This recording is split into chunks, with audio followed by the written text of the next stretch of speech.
Having a job is very important to a lot of people in life.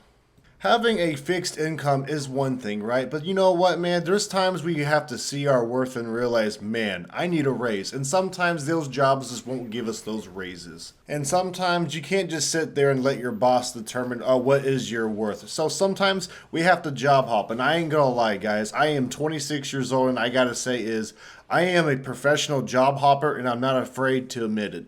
Now, working and everything, nothing happened to me like in my life. Obviously, I'm still working at McDonald's and everything, right? But I will say, when I do work, I tend to like work at a place for a couple years or up to like a couple months. It really depends on the workplace and everything and how much I like it. Because in reality, man, a lot of these corporations don't really seem to care about you in the long run. So for me, I'm just like, yeah, I also really just don't like staying at one place for too long because I like to learn new things. I don't like to stay at one place and be too complacent or comfortable. Because nowadays you can't just be comfortable with anything, man. Like I can't imagine having to fucking, be at the same place for 30 plus years. Because I've met a lot of people who are at those jobs or at any job for over like 20 plus years, and a lot of them look very beat down, tired, and just look like they're ready to be done, man.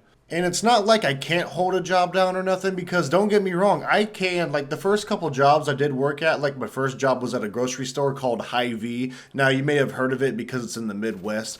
But working at Hy-Vee, I worked there for about a year and a half the first time because I enjoyed it, right? But the only reason why I quit was because my family at the time was moving. And this is when I was living with my parents and everything. But then after that, I went ahead to go work at, other corporations like Walmart for over a year. Fucking hated that job because it was my first full-time job. And man, there's a lot of crazy shit that goes on. I really don't like to talk about it.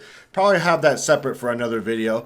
And then I had another place. I worked at an Amazon warehouse for another year as well. And I didn't mind it for the most part because it was actually pretty flexible with the scheduling, with the unpaid time off, PTO and everything because you could just use it without having, to get any manager approval. But, the work and the concrete and walking on that shit all the time made me get really tired. And when I got, like I said, when I got sick and everything, that wasn't fun either. But yeah, I just realized that I just think it's a lot more refreshing and good for you to get, get a raise by going somewhere else because a lot of these jobs and bosses will not fucking, give you a raise. So you should never ever settle for less. Realizing now is that everything is not about the money in terms of like hourly income. It's all about like having the most energy and being able to do whatever you want with your life while still being able to afford to pay your bills. And that's the most important thing in my opinion because I remember being super hyped for about 1888 an hour and everything. But the thing was I was getting 1888 but sacrificing everything else and doing stuff I just can't even do most of the time because I'd simply just be too tired. I may not be in the exact position I want to be in my life, but I gotta say is at least I am not miserable, man. Because I could not imagine drowning in misery. Because I've seen so many people around the world, especially my own family members, mainly just my parents, are they're just super miserable all the time, man.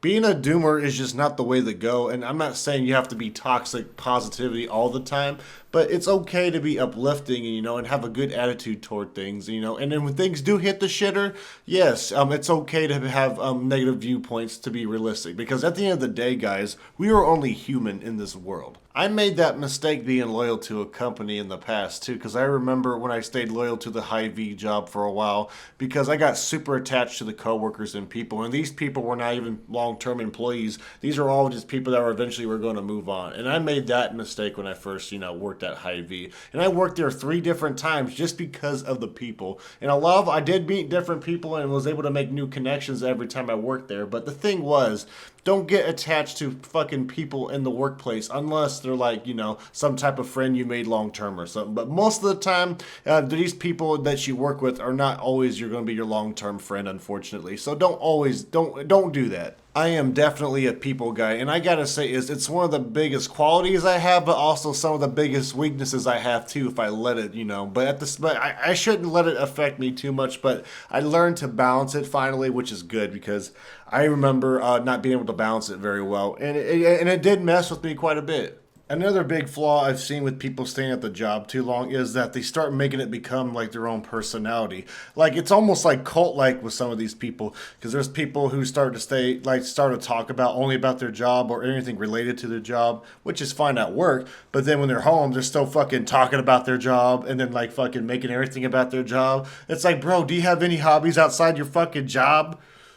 If you enjoy what you do, that is 100% fine. But don't like make talk about your job all the time to the point that's all you know and that's all you're going to talk about because there's other hobbies and passions or just anything you want that is better than just, just your job because that shit gets old really quickly. I do plan at staying at my job for a good while though because the job market's bad and I don't mind staying because I actually surprisingly enjoy the job for what it is. It's actually a pretty good little gig. This McDonald's I worked at, everyone is actually pretty nice. So it's worth staying at for a long while until, and get some more like opportunities on the rise when I see them. Anyways, everybody, thank you guys so much for listening. What are your guys' ideas about job hopping? Do you guys like it or do you not like it? Have you had any good experiences with it or have you had bad experiences with it? Feel free to let me know in the comment section below because I'd like to read your opinions and output and your experiences. My girlfriend and I just got back from the Japanese steakhouse and it was so good. It was called the Wasahi Japanese Steakhouse. It was so freaking good, dude. The volcano rolls and avocado rolls I had, man, it was so fucking awesome, man. I recommend going to any type of Japanese steakhouse like the ones where they show where they cook in front of you. Those are so freaking good and it wasn't super overpriced or nothing. I spent about 20 bucks for about 2 sushi rolls and oh man, it was so good. And my girlfriend and I, Dad had a great time, right? And it was so good. We ended up sharing the rolls because they were super huge and it was like the most delicious thing. And thank God I don't eat a lot. I also got some different gameplay finally for you guys. This game is called Fate. It's one of my old childhood games. And I thought I'd actually like showcase it because I never really showcase my old games or nothing. So I thought it'd be really fun. And yeah, I hope you guys enjoyed the gameplay because there's like a remastered version of this game coming out. And this is one of the only other games I do like to play as well. You all have a good one and I'll see y'all later.